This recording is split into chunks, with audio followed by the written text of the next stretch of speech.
Hi, welcome to RL Onwards. So, Principles of Taxation Law మనం already under the head income from salary నుంచి చూసుకుంటూ వచ్చాము. So who is resident చూస్తాము. తర్వాత మనకు వచ్చేసి శాలరీ ఎట్లా పే స్కేల్ ఎట్లా క్యాలిక్యులేట్ చేస్తారో చూసాము. తర్వాత మనకి వచ్చే అలవెన్సెస్ చూసాము.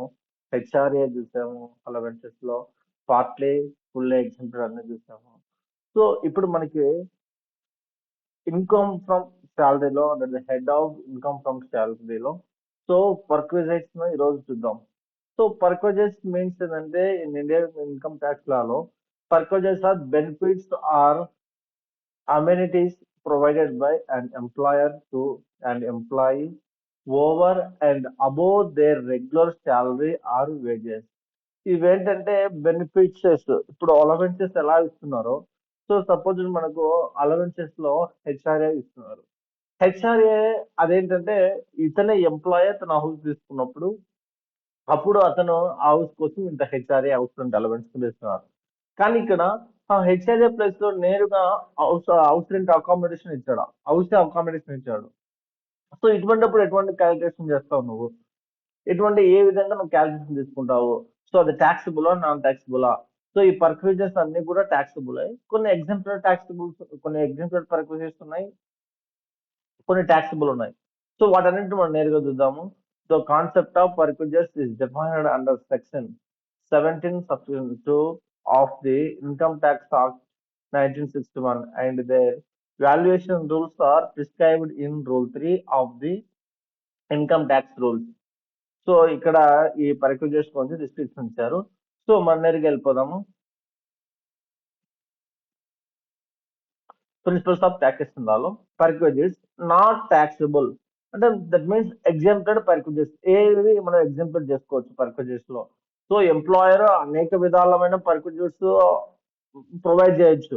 సో వాటిలో అన్ని ట్యాక్సిబుల్ అంటే ట్యాక్సిబుల్ కాదు, అన్ని ఎగ్జాంప్టెడ్ అంటే అన్ని ఎగ్జాంప్టెడ్ కాదు. సో ఏవేవి? సో ఇక్కడ medical benefits. So medical benefits వచ్చేసి మనకి expenses incurred by the employer for the medical treatment of the employee or its family in any specified hospitals is not chargeable in the hands of the employee. Employee చేతుల మీదుగా డబ్బు ఖర్చు పెట్టకుండా నేరుగా ఎంప్లాయరే దాన్ని చూపించినట్లయితే medical treatment అంతా భరించినట్లయితే అది full exempted గా వస్తుంది. తర్వాత రిఫ్రెష్మెంట్స్. సో వర్కింగ్ టైంలో tea, coffee, snacks during working hours ఇస్తారు. అవన్నీ కూడా ఎంప్లాయీకే ఖర్చు పెట్టినప్పటికీ ఎంప్లాయర్ ఖర్చు పెడుతున్నాడు, అది కాక అది ఎంప్లాయ్మెంట్ పర్పస్ కాబట్టి రిఫ్రెష్మెంట్. తర్వాత టెలిఫోన్, మొబైల్ ఫోను. తర్వాత ఈ expenses incurred by the employer on providing a telephone and mobile including bills to the employee for official are mixed use.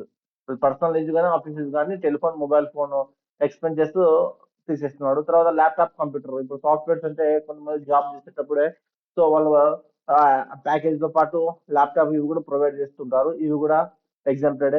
తర్వాత training and skills upgradation. So some times ఏంటంటే కొన్ని కొత్తగా ఏదైనా skills నేర్చుకోవాలన్నప్పుడు లేదా ఏదైనా training sessions ఉన్నప్పుడు so వీటికి మామూలుగా బయట తీసుకుంటే ఇంత ఖర్చు అవుతుంది, కానీ కంపెనీ ఫ్రీగా అటువంటివి ప్రొవైడ్ చేయడం. తర్వాత వచ్చేసి official tour or travel expenses.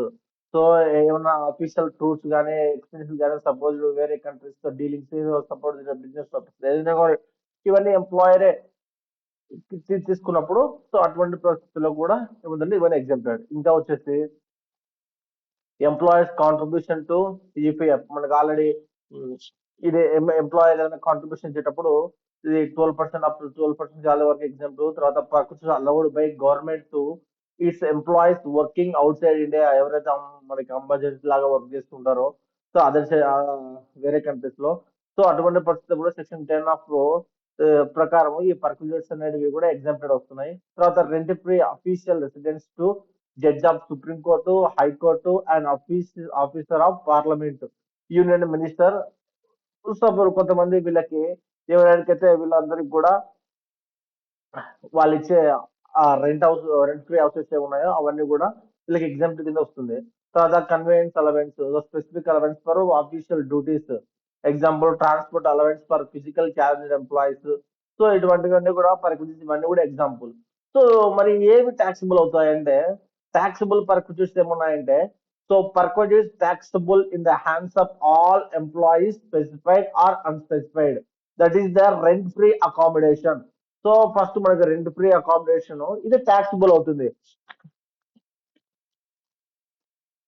అది ఎటువంటి ఎంప్లాయ్ అయినా సరే, గవర్నమెంట్ ఎంప్లాయ్ అయినా నాన్ గవర్నమెంట్ ఎంప్లాయ్ అయినా ఎటువంటి ఎనీ టైప్ ఆఫ్ కదా taxable all employees specified or unspecified employees ఇద్దరికి కూడా ఇది టాక్సిబుల్ అవుతుంది. సో టాక్సిబుల్ ఎట్లా మనం ఒక హౌస్ తీసుకున్నప్పుడు హౌస్ యూజ్ చేసేటప్పుడు ఎట్లా దాన్ని ట్యాక్స్ క్యాల్కులేట్ చేద్దాం అనే దాని గురించే ఈ డిస్కషన్. సో ముందు వెళ్దాము. Rent free accommodation or concessional rent accommodation. So accommodation rent free అని ఉండొచ్చు, లేకపోతే అది ఇంకా ఎక్కువ ఉన్నప్పుడు కొంత కన్సెషన్ రెంట్ లో కొంత తగ్గింపు ఇచ్చి ఆ రెంట్ నువ్వు కొంచెం తీసుకొని కొంచెం ఎంప్లాయర్ భరించేటట్టుగా ఉండొచ్చు. సో ఫస్ట్ వచ్చేసి మనకు government employees. So taxable value is the license fee and fixed by the government for such accommodation, reduced by any rent covered from the employee. So ఇది నేరుగా ఇది గవర్నమెంటే ఫిక్స్ చేసి ఇస్తుంది. గవర్నమెంటే నేరుగా వాళ్ళకి ఎంత హౌస్ ఎంత విలువ చేస్తుంది, ఎంత ఇచ్చామని అదే గవర్నమెంట్ ఒక వాల్యూ ఇస్తుంది. ఆ వాల్యూని బట్టి వీళ్ళు లెక్క చేస్తారు. సో వాళ్ళు ఇచ్చేది ఎంత హౌస్ ఇప్పుడు సపోజ్ ఉంటే ఎట్లా క్యాల్క్ చేద్దాం, రెండు ఫ్రీ ఫర్నిష్డ్ అన్ఫర్నిష్డ్ హౌస్ ఉంది అనుకోండి, దీన్ని మనం ఏం చేయాలి, ఎట్లా కన్సెషన్ వస్తుందంటే మనకు 10% of the cost of the furniture or actual hire charges. So ఆ ఫర్నిచర్ లో ఎంత కాస్ట్ ఉందో ఆ కాస్ట్ ఎంత ఫర్నిచర్ కాస్ట్ అయినా కానీ డిప్రిషియేషన్ ఏం ఆటోమేటిక్ తీసేదేం లేదు. ఆ ఫర్నిచర్ ఉండే దానిపైన 10% కాస్ట్, లేకపోతే యాక్చువల్ ఐ చార్జెస్ ఏమన్నా రెంట్ కి తీసుకొచ్చి యూజ్ చేస్తున్నారా, సో సపోజ్ కొన్ని రెంట్ కి కూడా తీసుకొచ్చి వాడుతుంటారు కదా, సో అటువంటివి కూడా ఏమన్నా హై చార్జెస్ ఉన్నాయా, అవి నేరుగా ఇక్కడ ఏం చేస్తామంటే ఈ అన్ఫర్నిష్డ్ హౌస్ యాడ్ చేస్తాం. చూడండి rent free cost government employees కి government rent free unfurnished house plus add 10% of cost of furniture or actual item charges. తర్వాత rent free furnished house, rent free furnished house ఇక్కడ ఏముందంటే rent free unfurnished house plus cost of furniture or actual hire charges ఈ రెండు add చేస్తే మనకు వచ్చేదే rent free furnished house. So దీంట్లో నుంచి any amount recovered from the employee is reduced.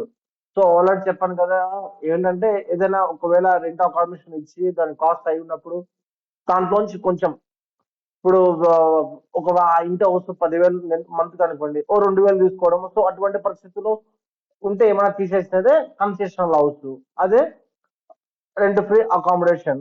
So లేదా కన్సెషనల్ రెంట్ హౌస్. ఇది ఇది గవర్నమెంట్ ఎంప్లాయీస్ కి మనం క్యాల్కులేట్ చేసే విధానం.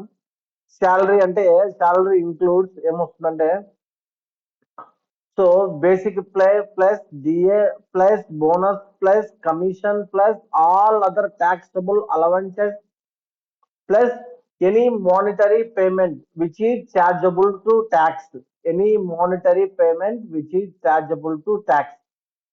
సో ఇది గవర్నమెంట్ ఎంప్లాయీకి సంబంధించింది. ఇక్కడ శాలరీకి సంబంధించింది నెక్స్ట్ వస్తుంది, దాని ముందు చూద్దాం. So rent free accommodation or concessional rent accommodation non government employees కి, ఈ సినారియో నాన్ గవర్నమెంట్ ఎంప్లాయీస్ కి employer owned unfurnished accommodation, sir employer leased hire unfurnished accommodation. So రెండు ఉన్నాయి ఇక్కడ. ఏంటంటే ఒకటి ఎంప్లాయర్ ఓన్ది, ఇప్పుడు ఎంప్లాయర్ అంటే సపోజ్ ఒక కంపెనీ ఫ్యాక్టరీ ఉంది అనుకున్న, ఆ ఫ్యాక్టరీ సంబంధించిన క్వార్టర్స్ ఉంటాయి, అట్లా క్వార్టర్స్ ఉన్నప్పుడు అవన్నీ ఓన్. లేదు ఒకవేళ సో ఏదైనా రెంట్ పర్పస్ రెంట్ కి తీసుకొని ఇట్లా ఇచ్చేదానికి కూడా ఇట్లా ఉంటుంది. సో ఒకటి ఓనుడ్, రెండో వచ్చేసి లీజుడ్. సో ఫస్ట్ ఓనుడ్ చూద్దాం. సో ఓనుడ్ వచ్చేసి మనకు ఓనుడ్ అయినప్పుడు దాన్ని ఎట్లా క్యాలిక్యులేట్ చేద్దాం, దాన్ని ఎంత అమౌంట్ తీసుకుంటామంటే, సో మనకి 10% of salary for the population of the cities with population 40 lakhs ఉన్నప్పుడు 10% ఆఫ్ శాలరీ తీసుకుంటాం. లేకపోతే 7.5 of salary for cities with population 15 lakhs నుంచి 40 lakhs వరకు ఉండేది. తర్వాత ఇది 40 లక్షలు దాటిన తర్వాత 10%, 7.5% మనకు 15 లక్షలు 40 లక్షల మధ్యలో. తర్వాత 5% of salary for cities with population 15 lakhs. 15 lakhs మాత్రమే ఉండేదానికి 5% పడతాం. ఈ 5 ఇక్కడ ఏదైతే మనకు పర్సెంటేజ్ వస్తుందో ఏ సీట్ లో ఉన్నాడో ఆ పర్సెంటేజ్ శాలరీ ఇక్కడ దాన్ని మనం రెంట్ ఫ్రీ అన్ఫర్నిష్డ్ హౌస్ అంటాము. ఈ మూడిట్లో ఏదైతే 10% కానీ 7.5% కానీ 5% కానీ వాడు ఉండే అతను ఉండే సిటీని బట్టి అతను ఉండే జనాభాను బట్టి ఈ యొక్క అతని శాలరీలోంచి ఇలాంటి శాలరీ అంటే మనం చూసాం కదా, ఆ శాలరీ ఉంటే అవన్నీ కూడా యాడ్ చేసేసి మొత్తం ఆ శాలరీ మొత్తం ఏం చేస్తామంటే 10% కానీ 7.5% కానీ 5% కానీ వేస్తాము. ఇప్పుడు వేసిన తర్వాత ఒకవేళ ఇది ఫర్నిచర్ ఉందనుకోండి, ఆ ఫర్నిచర్ కి సంబంధించింది 10% of cost of furniture or actual hire charges. తర్వాత మనం ఏం చేస్తాం, ఆ రెండు కలిపితేనే మనకు వచ్చేది రెంట్ ఫ్రీ ఫర్నిచర్ హౌస్. ఆ రెంట్ ఫ్రీ ఫర్నిచర్ హౌస్ నుంచి any amount recovered from the employee is reduced. ఏదైనా అమౌంట్ ఎంప్లాయీ నుంచి ఎంప్లాయీ పే చేస్తున్నాడు ఎంప్లాయర్ కంటే ఆ అమౌంట్ కూడా తీసేసి మిగిలినగా చివరిలో వచ్చేది మనకు కన్సెషనల్ హౌస్. తర్వాత employer leased hire unfurnished accommodation. చూడండి ఇది వచ్చేసి మనకు ఎటువంటి ఇక్కడ ప్రొవిజన్స్ ఏం లేవు, నేరుగా వచ్చేసి మనకి ఏముంది. So employer leased hire unfurnished accommodation, actual rent paid or 10% of salary whichever is lower. ఏముంది, ఒక ఎంప్లాయర్ రెంట్ ఎంత పే చేస్తున్నాడు ఆ బిల్డింగ్ పే చేసే రెంట్, తర్వాత 10% of salary, 10% of salary, actual rent paid. ఈ రెండింటిలో ఏది తక్కువ ఉంటే దాన్ని తీసుకుంటాము. అది తర్వాత మళ్ళీ ఏం చేస్తాము, 10% of cost of furniture actual charges. ఇది మాత్రం అన్నిటికీ కామన్ చూడండి, గవర్నమెంట్ ఎంప్లాయీస్ కి ఉంది, సో ఎంప్లాయర్ ఓన్ బిల్డింగ్ ఉంది, తర్వాత లీజ్డ్ బిల్డింగ్ మూడు కూడా కామన్ గా 10% of cost of furniture actual hire charges ను యాడ్ చేస్తాము. యాడ్ చేసేదే మనకు వచ్చేది rent free furniture house. So ఒకవేళ మనకి ఎగ్జామ్ లో మనకి పేపర్ లో కానీ లేకపోతే క్వశ్చన్ లో నేరుగా rent free furniture house, rent free అంటే ఫర్నిచర్డ్ హౌస్ ఇచ్చారనుకోండి, ఫర్నిచర్డ్ హౌస్ ఇచ్చినప్పుడు ఇంకా మనకి 10% వేసుకోము, ఆల్రెడీ అవన్నీ క్యాలిక్యులేషన్ చేసి మనకి రెండు ఫ్రీ ఫర్నిచర్డ్ హౌస్ ఇస్తుంది. ఇక్కడ రెండు ఫ్రీ ఫర్నిచర్డ్ హౌస్ లో ఏం చేయాలి, ఏదైనా ఎంప్లాయీ పే చేసింటే ఎంప్లాయర్ కు దాన్ని తీసేస్తాం, అప్పుడు వచ్చేది మనకు కన్సెషనల్ హౌస్. సో ఒకవేళ టెంపరీ వస్తే hotel accommodation 24% of salary or actual charges whichever is lower if provided by more than 15 days. For more than 15 days no perquisites for the first 15 days if on transfer. So ఇది అర్థమైంది కదా, రెండు free accommodation. తర్వాత వచ్చేసి మనకి principles of taxation లాలో మనకి motor car owned or hired by employer, ఇది మోటార్ కార్ సంబంధించింది. ఇది కూడా మోటార్ కార్ పర్క్యూజెస్. సో దీన్ని కూడా మనం ఎట్లా క్యాలిక్యులేట్ చేద్దాం, ఎట్లా ఏ పర్సెంటేజ్ మనం తీసుకుంటామని చూద్దాం. ఫస్ట్ వచ్చేసి మనకు సినారియో వన్ లో ఏముందంటే motor car owned or hired by the employer. So దాంట్లో ఏ వచ్చేసి car used wholly and exclusively for official purpose. ఈ కారు ఎంప్లాయిడ్ ఓన్ చేసుకున్న కారు, ఎంప్లాయిడ్ లేకపోతే హైర్ అంటే అద్దెకి తీసుకున్న కారు, ఏదైనా కానీ ఎంప్లాయర్ ప్రొవైడ్ చేసే కారు. అప్పుడు ఏంటంటే ఆ కారు ఎంప్లాయీ అఫీషియల్ పర్పస్ మాత్రమే యూజ్ చేస్తే ఆ పర్క్విసిట్ వాల్యూ వచ్చేసి నీళ్ళు ఎగ్జామ్టెడ్, ఎంత అయితే ఉందో ఆ కారు పైన వచ్చే ఖర్చులన్నీ కూడా ఎగ్జామ్టెడ్. సెకండ్ వచ్చేసి car used exclusively for private or personal purpose of the employee. ఏదైనా కార్ ఇచ్చినప్పుడు ఎంప్లాయర్ ఆ కార్ ను పర్సనల్ యూజ్ కానీ ప్రైవేట్ యూజ్ కానీ ఫ్యామిలీ యూజ్ కానీ లేకపోతే దేని కొరకు దానికి అతను వ్యక్తిగత అవసరాల కోసం వాడుతున్నాడంటే అప్పుడు ఈ పర్క్విసైట్ వాల్యూ వచ్చేసి actual expenditure incur by the employer and running and maintenance of the car. ఏదైతే దానికి ఆ ఎక్స్పెండిచర్ అవుతుందో దాన్ని plus actual expenditure incur by the employer, ఆ కార్ మెయింటైన్ చేయడానికి ఫ్యూల్ ఎక్స్పెన్సెస్ కావచ్చు లేకపోతే అదర్ మెయింటెనెన్స్ ఎక్స్పెన్సెస్ ఏ ఎక్స్పెన్సెస్ అయినా కానీ, plus remuneration pay to driver if any, ఏదైనా డ్రైవర్ కి రెమ్యునరేషన్ పే చేస్తే ఈ రెండు కలిపి తర్వాత 10% per annum of the actual cost of the car as normal wear and tear or depreciation. So మనకి అవన్నీ సంబంధం లేకుండా 10% per annum of the actual cost of the car, ప్రతి సంవత్సరం కూడా 10% ఆఫ్ కాస్ట్ ను ఆ కార్ ఏం చేస్తాం ఈ మూడింటిని కలుపుతాం. ఈ మూడింటిని కలిపి ఏం చేస్తామంటే any amount charged from the employee for such use is reduced from this value. ఏదైనా అమౌంట్ ఉంటే ఆ అమౌంట్ ఎంప్లాయీ పే చేస్తున్నాడంటే ఎంప్లాయర్ కి, ఆ ఎంప్లాయర్ కి పే చేసే అమౌంట్ తీసేసి ఏదైతే ఎంప్లాయర్ ఖర్చు పెడుతున్నారో ఆ ఖర్చు పెట్టేది ఏంటంటే actual expenditure plus remuneration pay to driver plus ఏదైనా ఇంకేముంది 10% of actual of the car. ఇది ఎంప్లాయర్ ఓన్ చేసుకున్నప్పుడు ఆ హైర్ చేసుకున్న కారు ఇది ఎంప్లాయీ మాత్రమే తన పర్సనల్ యూజ్ కోసం యూజ్ చేసేటప్పుడు. So if the employee bears all the running and maintenance expenses for purely personal use, the perquisite value would still be 10% of the car cost as were and tier plus driver salary if any. ఏముంది ఒకవేళ employer employee ఆ maintenance expenses భరిస్తూ only car మాత్రమే తీసుకొని దాని ఖర్చులన్నీ ఇతనే భరించుకుంటాడంటే అప్పుడు ఏం చేస్తారంటే only 10% of car plus driver salary మాత్రమే పర్పజెస్ లేక వస్తుంది. ఆ మెయింటెనెన్స్ తనకు సంబంధం రాదు. తర్వాత principles of taxation law. So దీంట్లోనే మనకి ఏముంది ఇలాంటి ఏబి చూసాం కదా. ఇప్పుడు సి దీంట్లో సిలో ఏంటిది car owned or hired by employer. Car used for partly for official duties and partly for private or personal purpose. This is the most common and complex scenario as a fixed monthly value is prescribed. So అప్పుడు ఏం చేస్తామంటే employee official use చేస్తున్నాడు, personal use చేస్తున్నాడు. 10 to 5 office purpose కు, తర్వాత 5 నుంచి night 11 వరకు personal use కి, ఫ్యామిలీ తిరగడానికి అక్కడ ఇక్కడ హాలిడేస్ ఇవన్నీ. సో అటువంటిప్పుడు ఏం చేస్తాం, అప్పుడు ఏం చేస్తాం అంటే సో ఈ విధమైన క్లారిఫికేషన్ తీసుకుంటాం. Engine capacity, engine cubic capacity, running maintenance expenses including fuel. తర్వాత ఏం చేస్తాము perquisite value per month if employer bears expenses.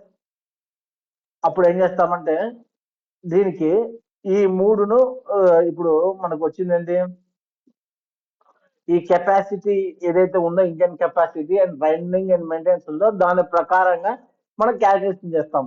So first ఏంటంటే perquisite value per month if employer bears expenses. ఒకవేళ ఆ యొక్క ఖర్చులన్నీ ఎంప్లాయర్ బేర్ చేస్తున్నప్పుడు సో ఏ విధంగా ఉంటుంది. సో కార్ యొక్క cubic engine value, engine capacity 1.6 litres కంటే తక్కువ ఉంటే, 1.6 లీటర్ దాటకుండా ఉంటే, ఎగ్జాంపుల్ ఆల్టో స్విఫ్ట్ ఇవన్నీ ఉన్నాయి అటువంటి కార్లు ఈ 1.6 లీటర్ కంటే తక్కువ ఉంటుంది. అప్పుడు ఏమవుతుంది అప్పుడు ఏమవుతుందంటే సో ఎంప్లాయర్ ఏం నేరుగా ఖర్చులు పెట్టినా లేకపోతే అది రీఇంబర్స్ గా ఎంప్లాయీకి ఇచ్చిన అప్పుడు ఏమవుతుందంటే అటువంటి కారుకు 1800 రూపాయలు, 1800. So exceeding 1.6 litres, example Creta Fortuner ఇటువంటి కార్లకి అది ఎంప్లాయర్ కి నేరుగా పెట్టినా లేకపోతే దాన్ని రీఇంబర్స్డ్ బై ది ఎంప్లాయర్ టు ఎంప్లాయీకి ఇచ్చిన అటువంటిప్పుడు 2400. ఏంటిది 1.6 లీటర్ కంటే తక్కువ ఉంటే 1800, 1.6 లీటర్ మించితే 2400. సో ఇప్పుడు driver is also provided ₹900 per month. ఒకవేళ డ్రైవర్ కూడా ప్రొవైడ్ చేశారంటే అటువంటి పరిస్థితుల్లో ఏమవుతుందంటే ఆ డ్రైవర్ కూడా ఇవన్నీ కూడా డ్రైవర్ కూడా ప్రొవైడ్ చేసినప్పుడు వీటన్ని కూడా మనం లెక్క తీసుకుంటాము. So perquisites value per month if running and maintenance expenses for private or personal use are fully made by employer. ఇదైతే ఉందో ఈ సినారియోలో రన్నింగ్ అండ్ మెయింటెనెన్స్ కారు ఎంప్లాయర్ది అయినప్పుడు, ఎంప్లాయీ దాని నుండి భరించుతున్నప్పుడు అప్పుడు ఏం జరుగుతుంది, ఎంప్లాయే ఖర్చులు పెట్టుకుంటున్నప్పుడు సేమ్ నాట్ ఎక్సీడింగ్ 1.6 లీటర్స్ అయినప్పుడు 600 రూపీస్, ఎక్సీడింగ్ 1.6 లీటర్స్ 900 రూపీస్. ఇప్పుడేమో ఆల్రెడీ తీసుకుంది కదా, ఇది ఇంజన్ కెపాసిటీ 1.6 లీటర్స్ ఒకవేళ లోపు ఉంటే 600, ఎక్సీడింగ్ 1.6 లీటర్స్ ఉంటే 900. If driver is also provided 900 per month. Example ఒకసారి చూడండి. So for a 1.6 litre car employer pays expenses, ఎంప్లాయరే పే చేస్తున్నాడు and driver is also provide. అప్పుడు ఏమవుతుందంటే 1800. ఆల్రెడీ మనకి 1800 ఎక్కడ వచ్చింది, ఇక్కడ ఏముంది employer pays expense, employer pay చేస్తున్నాడు కాబట్టి ఇక్కడ ఏలో ఏముంది నాట్ ఎక్సీడింగ్ 1.6 లీటర్ కాబట్టి మనకి ఎంత వస్తుంది? సో ఎంప్లాయర్ బేడెన్స్ 1800 rupees, 1800 plus 900 that is got 2000 per month. ఇది ఏమవుతుందంటే perfect value.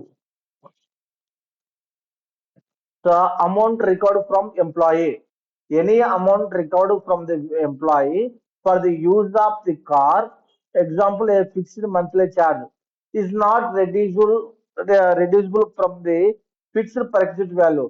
These are flat taxable values. So ఏదైనా ఎంప్లాయీ నుంచి అమౌంట్ తీసుకుంటున్నప్పుడు కార్ యూజ్ చేస్తున్నందుకు, సో ఏమైనా monthly charges, fixed monthly charges ఉన్నప్పుడు అటువంటివి మాత్రం ఏమిటంటే రెడ్యూస్ చేయలేము. అవన్నీ కూడా ఫ్లాట్ ఛార్జెస్ అని, ఫ్లాట్ టాక్సబుల్ ఛార్జెస్ అని వాల్యూస్ ఉంది ఇక్కడ. ఇది అర్థమైంది అనుకుంటాను. ఎంప్లాయర్ కారు ఓన్ గా ఉన్నప్పుడు లేకుంటే రెంట్ కి తీసుకున్నప్పుడు ఎంప్లాయర్, సో ఇది partly use, partly private use కోసం.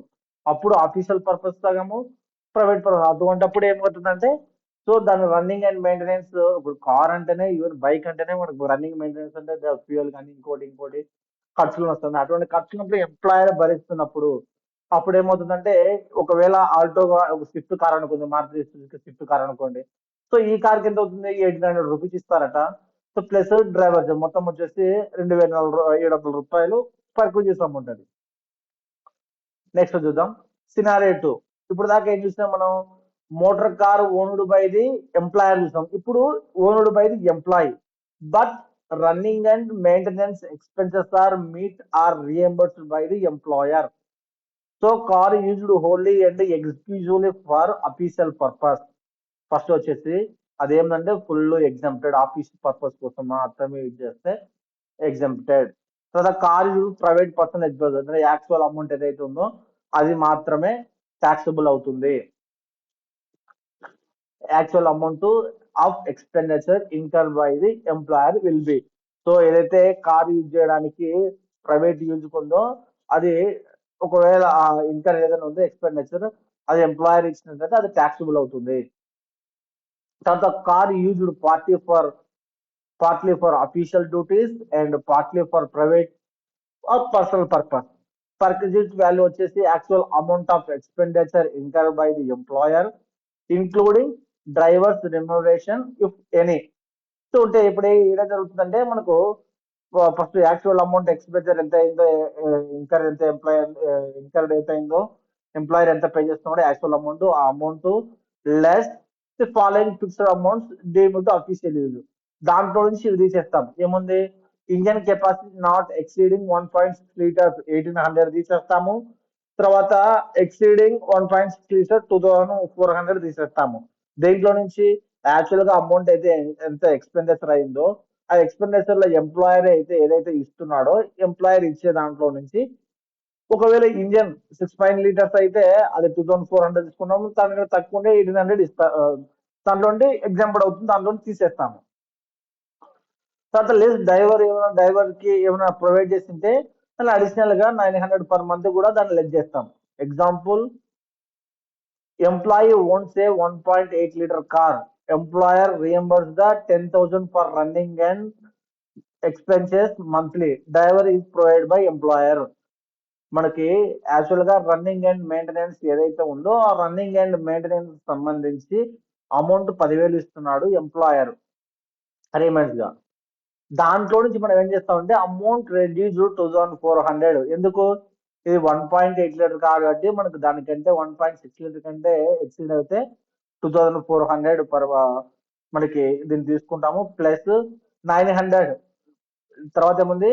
900 దట్ ఈస్ కోడ్ 3300. ఈ 900 దేనికి? Driver salary. సో మొత్తం 3300 రూపాయలు ఎగ్జాంప్టెడ్.